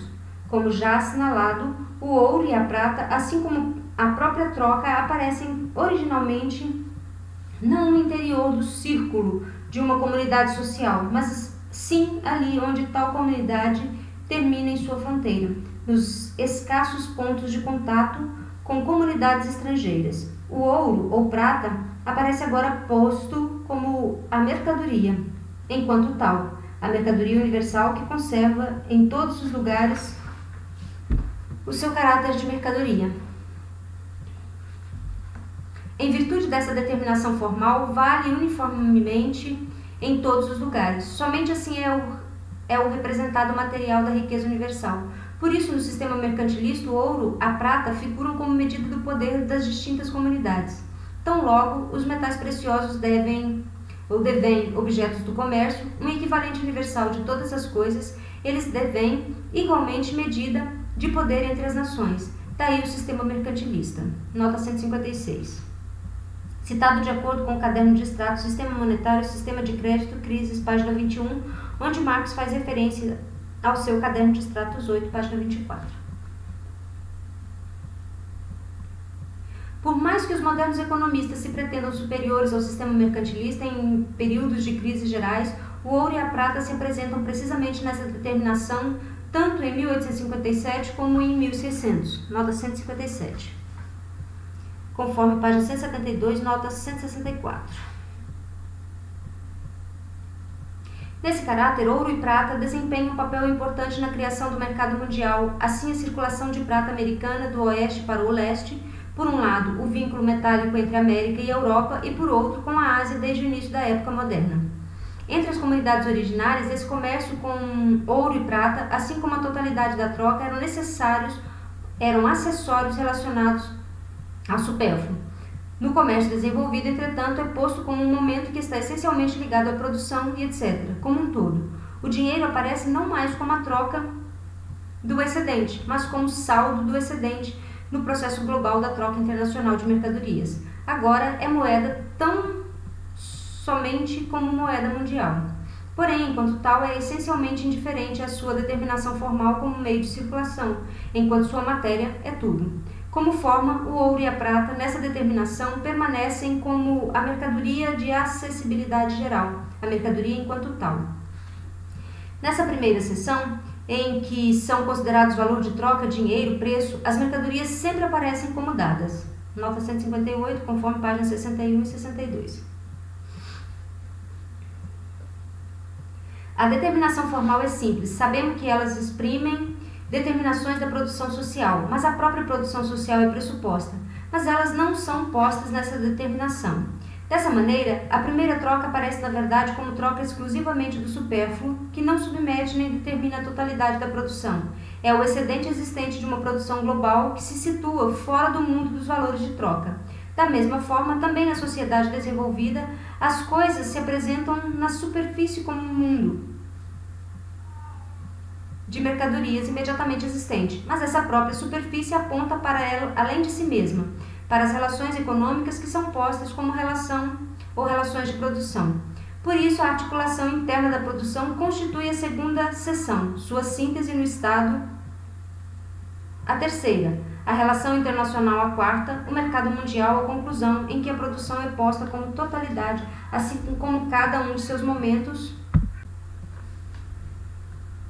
na qual, porém, todas as contradições simultaneamente entram em processo. O mercado mundial, portanto, constitui ao mesmo tempo o pressuposto e o portador da totalidade. As crises são, nesse caso, a indicação universal para além do pressuposto e o impulso para a adoção de uma nova configuração histórica. Cita: a quantidade de bens e a quantidade de dinheiro podem permanecer as mesmas e, a despeito disso, o preço pode aumentar ou diminuir, a saber, pelo maior gasto, por exemplo, dos capitalistas endinheirados, rentistas, fundiários, funcionários públicos, etc. Malthus, 10º capítulo 43, nota 159. Thomas Robert Malthus, Pickering, 1833, página 391, edições brasileiras, Princípios da Economia Política e Considerações sobre sua aplicação prática, São Paulo, Nova Cultural, 1996. A indicação da fonte e páginas x43 refere-se ao Caderno de Extratos 10 de Marx. Como vimos, o dinheiro como algo autônomo destaca-se da circulação, como meio de circulação e medida, já desenvolvidos, ou já desenvolvemos. Na medida em que o dinheiro é meio de circulação, a quantidade de dinheiro que circula nunca pode ser utilizada individualmente, ela sempre deve circular. Nota 160. Henrik Stork, Eilaud, 1823, tomo 2, página 113 e 114. O indivíduo somente pode usar o dinheiro à medida que se satisfaz ou se desfaz do seu, que o põe em sua determinação social como ser para outro. Essa é uma razão, como assinala corretamente Stork, pela qual a matéria do dinheiro não pode ser imprescindível para a existência do ser humano. Nota 161. Ibidem, página 113. Como, por exemplo, pele, sal, etc., que entre certos povos servem como dinheiro, pois a quantidade do mesmo que se encontra em circulação está perdida para o consumo. Por isso, em primeiro lugar, os metais desfrutam, em geral, de preferência como dinheiro em relação a outras mercadorias, e, em segundo lugar, os metais preciosos são preferíveis aos metais utilizáveis como instrumentos de produção. É característica dos economistas a maneira como Stork o expressa. A matéria do dinheiro deveria ter valor direto, mas com base em uma necessidade artificial. Nota 162, item, página 114. O economista denomina necessidade artificial, primeiro, as necessidades que têm origem na existência social do indivíduo, segundo, aquelas que não fluem de sua existência como objeto natural. Isso mostra a pobreza intrinsecamente desesperada que constitui o fundamento da riqueza burguesa e de sua ciência. Primeiro, o dinheiro é a negação do meio de circulação enquanto tal, da moeda, mas simultaneamente a contém como sua determinação negativamente, na medida em que pode ser convertido em moeda de maneira contínua. Positivamente como moeda mundial, mas enquanto tal é indiferente à determinação formal e é essencialmente mercadoria enquanto tal, mercadoria onipresente, não determinada pelo lugar. Essa indiferença se expressa duplamente. Primeiro, no fato de que agora é dinheiro somente como ouro e prata, não como signo, não como uma forma de moeda. Por essa razão, a feição que o Estado dá ao dinheiro na moeda não tem qualquer valor, não somente em seu conteúdo metálico, mas somente em seu conteúdo metálico, desculpe. Mesmo no comércio doméstico, o dinheiro tem um valor apenas temporário, local, porque não é mais útil aquele que o possui do que aquele que possui mercadorias à venda. Nota 163, item, página 175. Quanto mais o comércio doméstico é condicionado por todos os lados pelo comércio exterior, tanto mais desvanece também o valor dessa feição. Não existe na troca privada, mas aparece somente como imposto. Logo, na qualidade de tal mercadoria universal, como moeda mundial, o retorno do ouro e da prata ao ponto de partida, enfim, a circulação enquanto tal, não é necessária. Exemplo: Ásia e Europa. Daí as lamentações dos partidos do sistema monetário de que o dinheiro desaparece entre os pagãos. Não reflui. Ver Misselden, 1600, nota 164. Edward Misselden, Watterson, 1622, página 19 a 24. Quanto mais a circulação exterior é condicionada e envolvida pela doméstica, tanto mais o dinheiro mundial, enquanto tal, entra em rotação. Esse estágio ainda não nos concerne aqui e ainda não entra na relação simples que aqui consideramos. Segundo, o dinheiro é a negação de si mesmo como mera realização dos preços das mercadorias, na qual a mercadoria particular sempre permanece sendo essencial. O dinheiro devém, ao contrário, o preço realizado em si mesmo. E, enquanto tal, o representante material da riqueza, tanto como a forma universal da riqueza perante todas as mercadorias, quanto perante substâncias particulares de riqueza, ou da riqueza. Mas, terceiro, o dinheiro também é negado na determinação na qual apenas a medida dos valores de troca, como forma universal da riqueza, e como seu representante material, ele não é mais medida ideal de outra coisa, de valores de troca, porque ele mesmo é a realidade adequada do valor de troca, e o é em sua existência metálica. A determinação de medida deve ser posta aqui nele mesmo. O dinheiro é sua própria unidade e a medida de seu valor, e sua medida como riqueza e como valor de troca. É a quantidade que ele representa de si mesmo.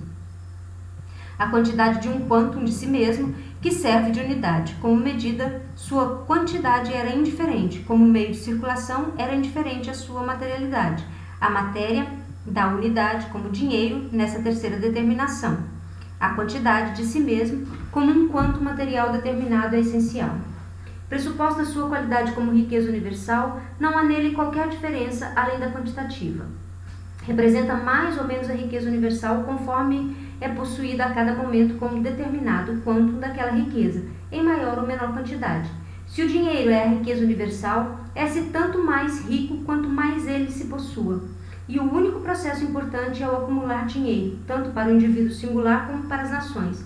De acordo com a sua determinação, o dinheiro representava-se antes como se originado da circulação. Agora, esse seu retirar da circulação e seu estocar aparecem como objeto essencial da pulsão do enriquecimento e como processo essencial do enriquecer. No ouro e prata, possuo a riqueza universal em sua forma pura, e quanto mais os acumulo, tanto mais me aproprio da riqueza universal.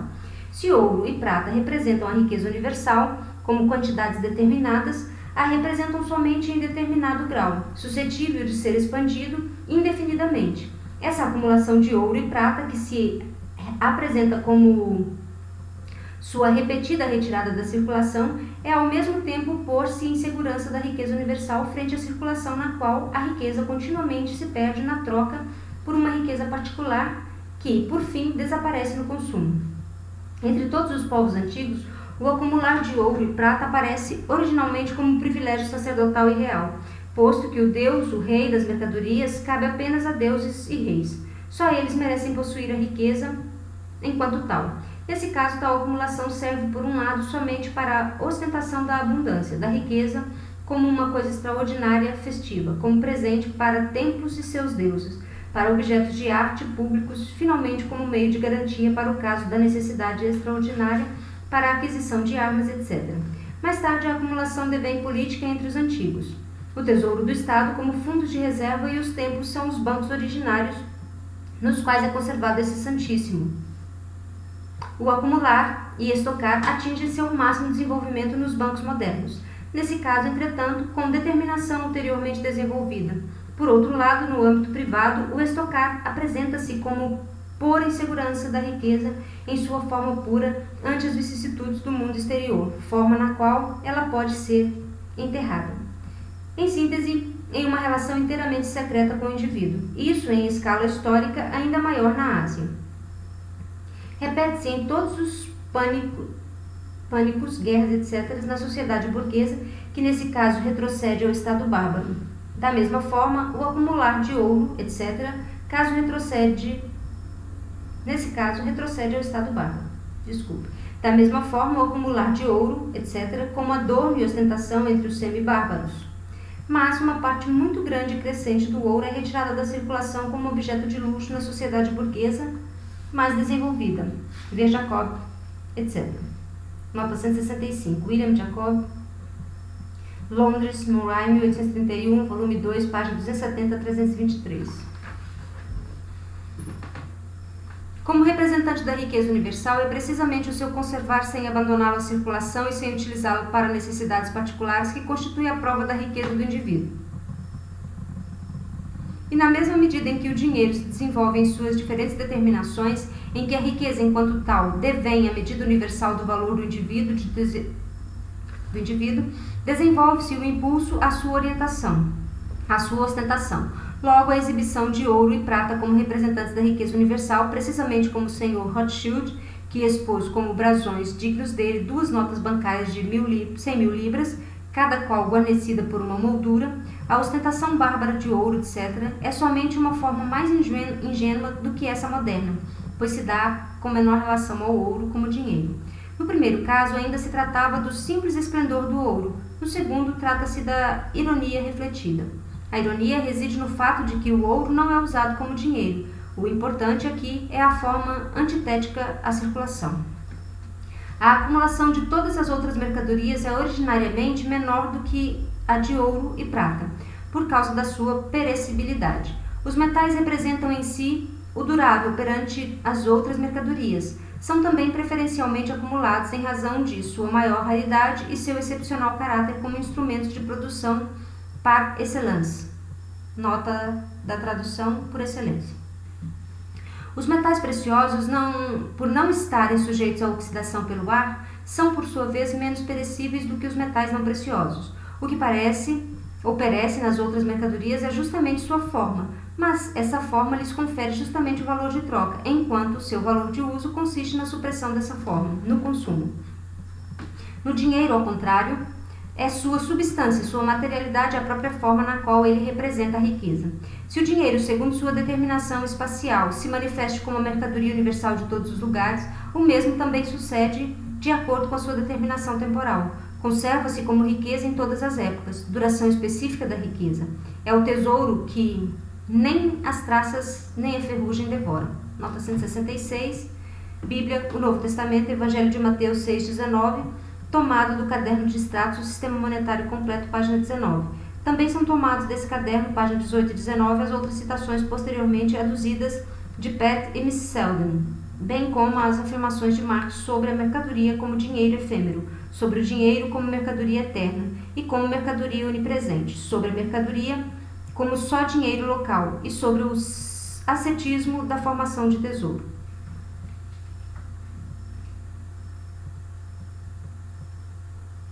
Todas as mercadorias são somente dinheiro perecível. O dinheiro é a mercadoria imperecível. O dinheiro é a mercadoria onipresente. A mercadoria é somente dinheiro local. Mas a acumulação é um processo que se desenrola no tempo. Nesse sentido, despede. O efeito maior e final do comércio não é a riqueza enquanto tal, mas, sobretudo, a abundância de prata, ouro e joias, que não são perecíveis nem transformáveis como outras mercadorias. Citando, mas riqueza em todos os tempos e lugares, abundância de vinho, cereal, aves, carne e assim por diante. São riquezas, mas hic et nunc. Nota 167, aqui e agora.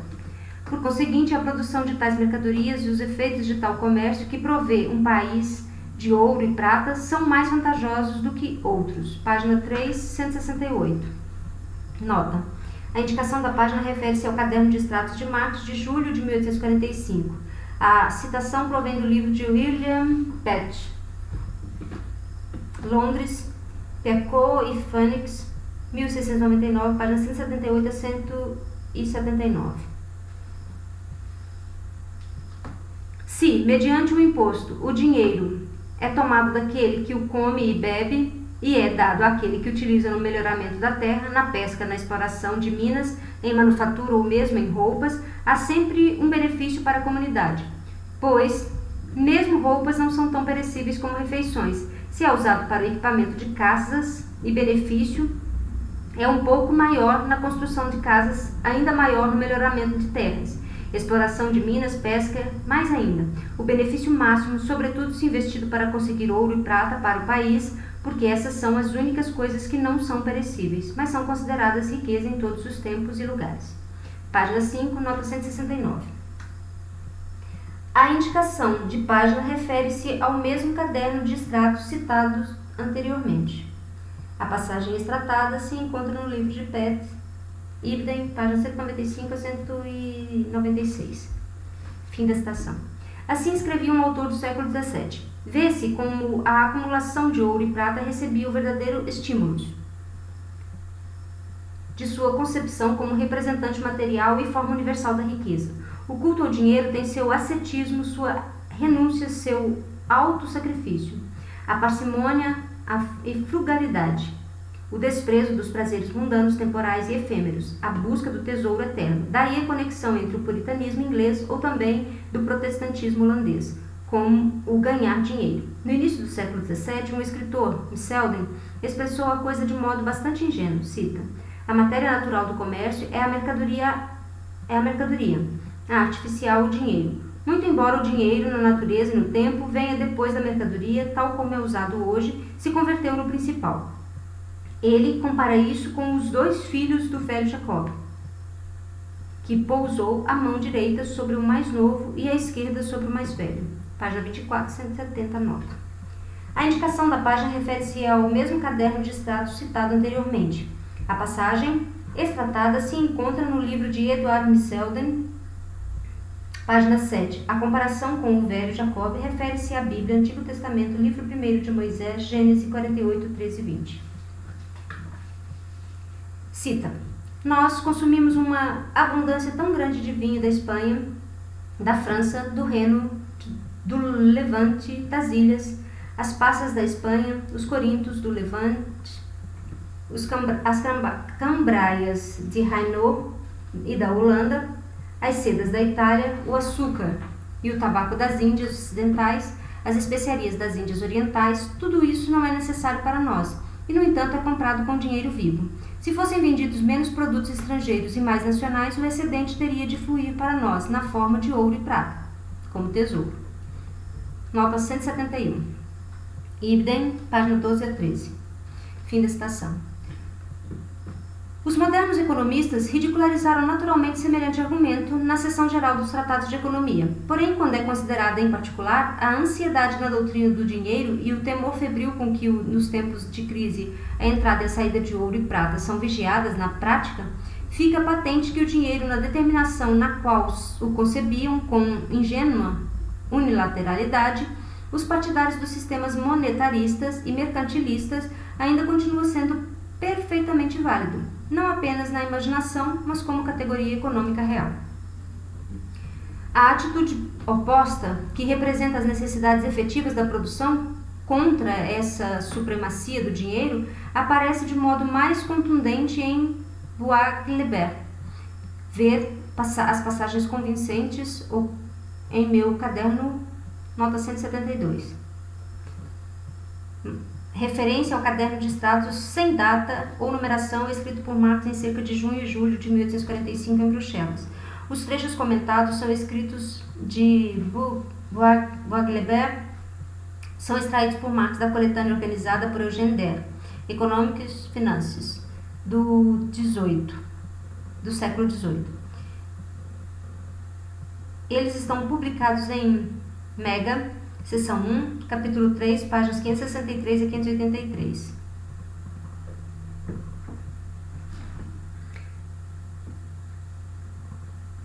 A acumulação de outras mercadorias, abstraindo sua perecibilidade, é sob 2 aspectos essencialmente diferentes da acumulação de ouro e prata, que são aqui idênticos ao dinheiro.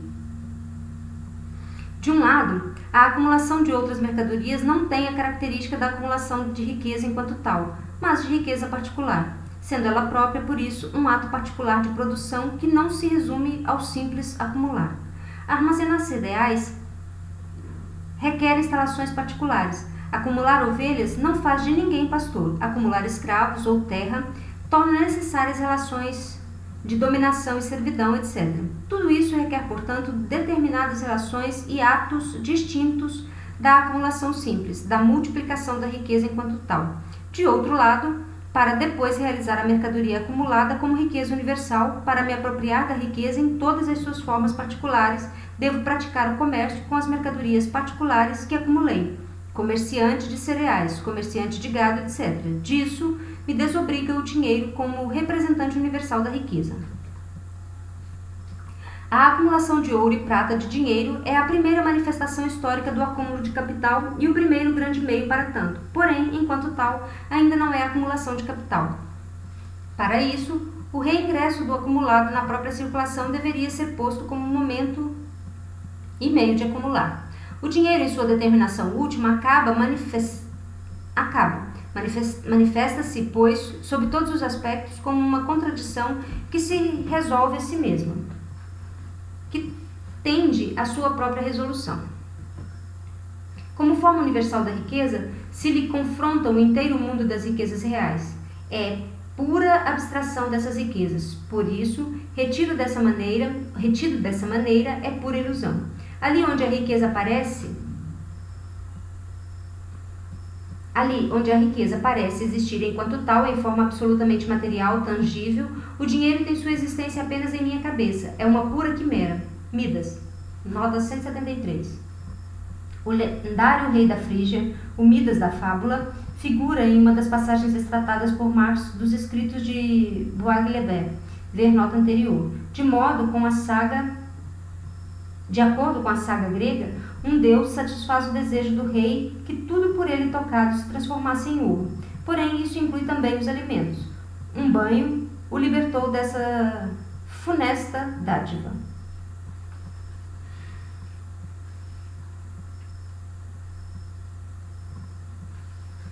Por outro lado, como representante material da riqueza universal, é realizado somente à medida que é lançado novamente na circulação, que desaparece ante os distintos modos particulares da riqueza. Na circulação, o dinheiro permanece como meio de circulação, mas para o indivíduo que acumula, está perdido, e essa desaparição é o único modo possível de afirmá-lo como riqueza. A dissolução do acumulado em prazeres singulares é a sua realização. O dinheiro pode agora ser acumulado por outros singulares, mas então o mesmo processo recomeça. Eu só posso pôr efetivamente o seu ser, para mim, à medida que o abandono como um mero ser para outro. Se desejo retê-lo, então ele evapora da mão de um mero fantasma da riqueza efetiva. Ademais, o seu multiplicar por meio da acumulação, sendo sua própria quantidade a medida de seu valor, revela-se falso. Se outras riquezas não se acumulam, ele próprio perde seu valor à medida mesmo que seja acumulado. O que se manifesta como sua multiplicação é de fato sua diminuição. A sua autonomia é pura aparência, sua interdependência da circulação só existe referida a ela como dependência dela. Pretende ser mercadoria universal por causa da sua particularidade natural, mas é por sua vez uma mercadoria particular cujo valor depende tanto da demanda e da oferta, como também varia com seus custos de produção específicos. E como ele próprio se encarna no ouro e na prata, devém unilateral em cada forma efetiva, de modo que se um aparece como dinheiro, o outro aparece como mercadoria particular e vice-versa, e assim ambos aparecem em ambas as determinações, como absolutamente seguro, riqueza inteiramente independente de minha individualidade. O dinheiro é ao mesmo tempo como aquilo que me é inteiramente exterior, um inseguro absoluto que pode ser separado de mim por qualquer acaso.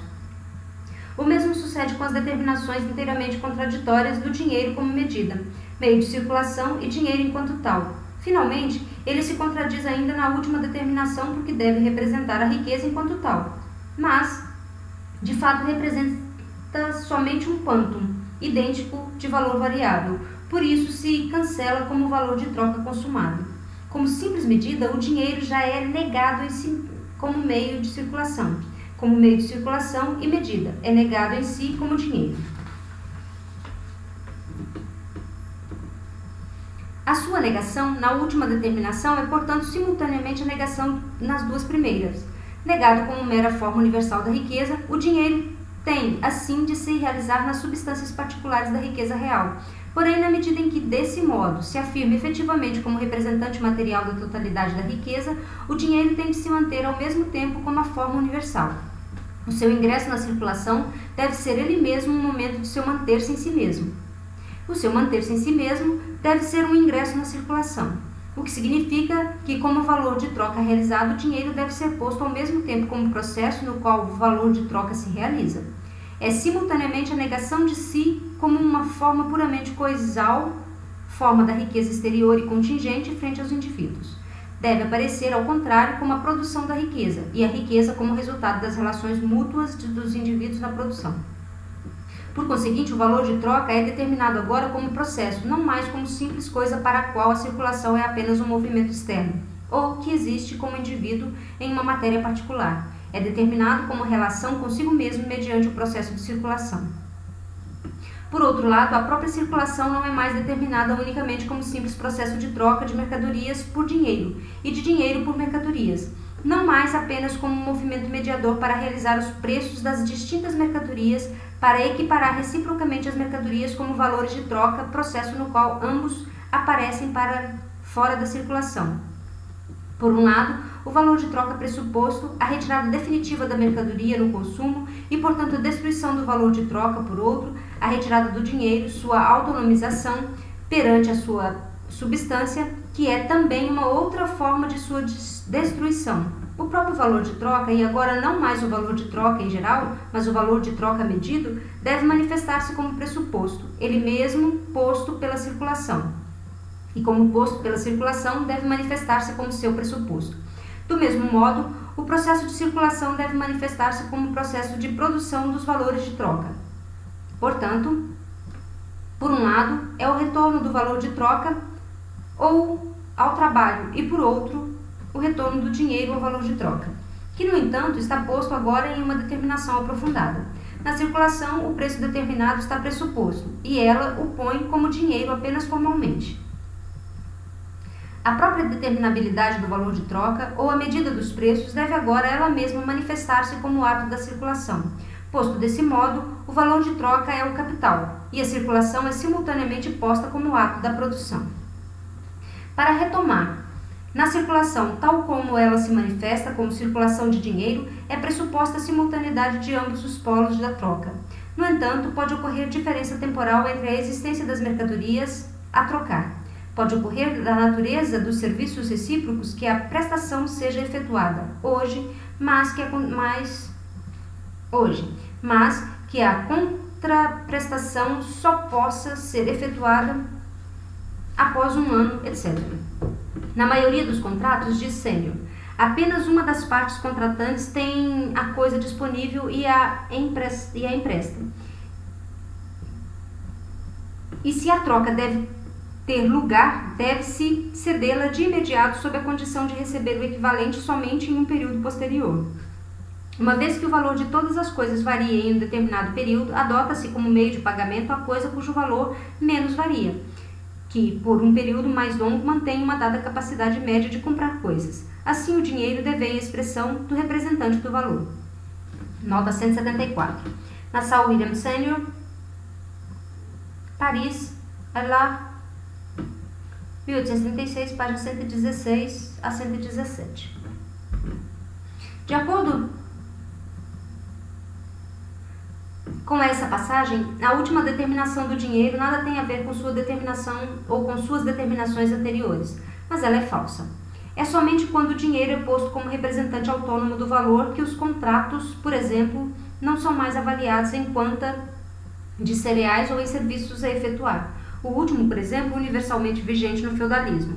É uma reflexão do Sr. Sênior, que o dinheiro possui uma capacidade média mais prolongada de garantir seu valor. O fato é que, como material universal dos contratos, mercadoria universal dos contratos, diz Bailey, nota 175, Samuel Bailey, Londres, Wilson, 1837, página 3, a mercadoria geral de contrato. O dinheiro é considerado como mercadoria universal, representante da riqueza universal, diz Storck, 176, nota. Henrique Storck, citação página 135, o numerário representa todas as outras riquezas. Valor de troca autonomizado. O dinheiro já deve estar muito desenvolvido em suas duas primeiras determinações para se apresentar universalmente em tal papel na terceira. No entanto, verifica-se de fato, não obstante a quantidade de dinheiro se mantenha uniformemente a mesma, o seu valor varia, que afinal, como quantum determinado, o dinheiro está sujeito à variabilidade de todos os valores.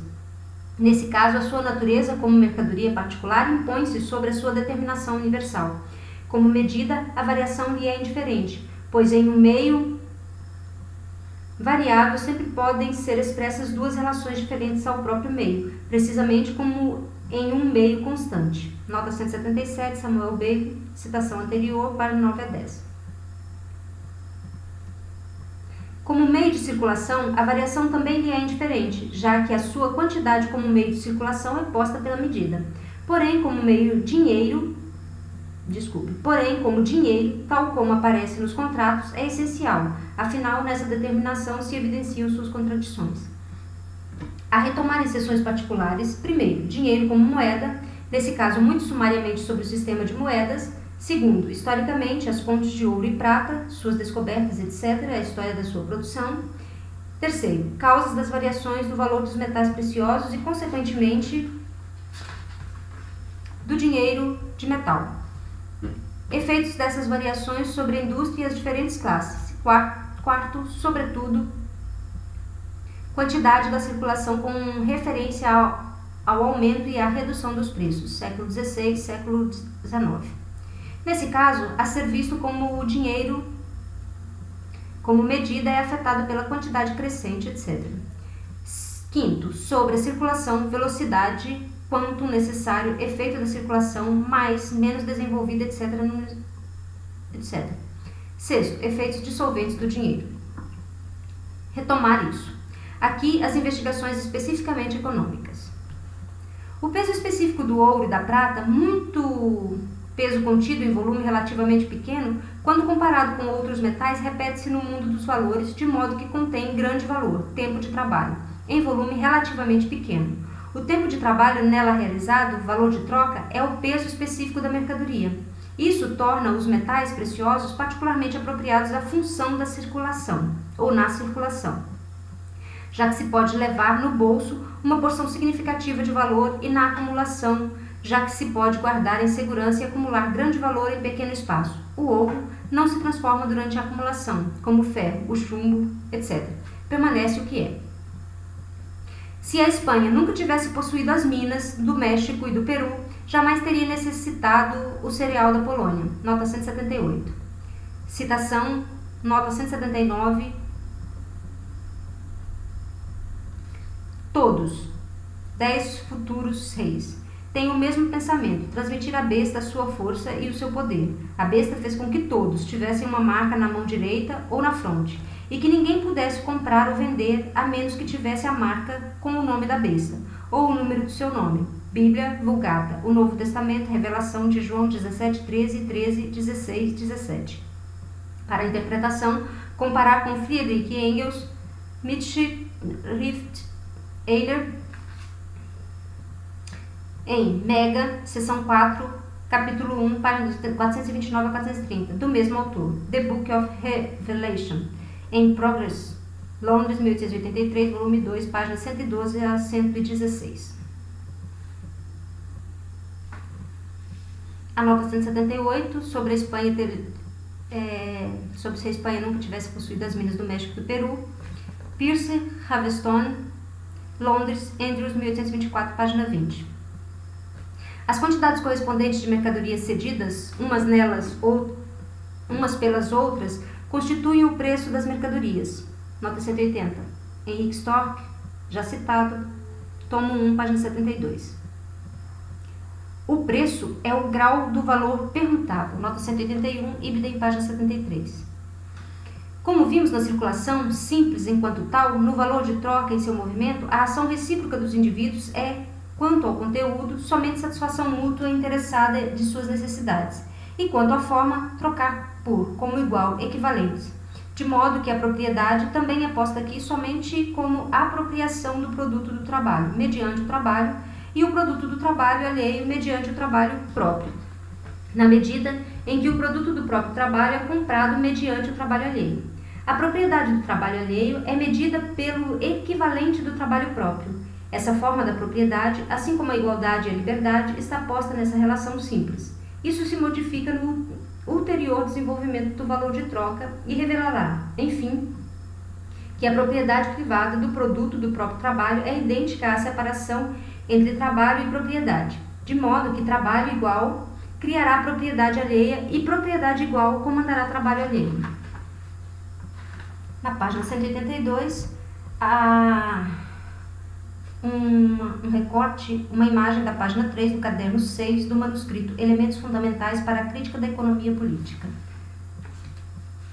Fim do capítulo 2.